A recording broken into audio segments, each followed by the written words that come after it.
বুক দেখে নি গোলাপি বুক দেখে নি গোলাপি বুক দেখে রে কি লিয়াচ্ছে হ্যাঁ কি লিয়াচ্ছে দেখছে কি সুন্দর দেখছি তো এটা তুই কদিন পরশু আরে আমার স্বামী কালকে আনা পেলা যাতে গেলে যাচ্ছে 1700 টাকা বলে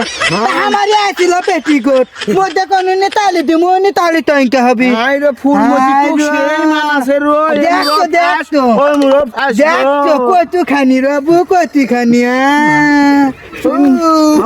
রে মালতী রে ওইটা কি পরে আছে আরে দুটা পাইয়া দিতে পেটিকোট আবার এমুরো যাই এমুরো কমান গালো করিস না বনি আমার স্বামী এখানে আনবে কমুরো বনি সুন্দর লাগিচ্ছে আমার কাছে দিয়েছি দুটো পেটিকোট জোড়া দিয়ে দু মুহিনী লে দেখার জন্য নিয়ে আসিস আচ্ছা ঠিক আছে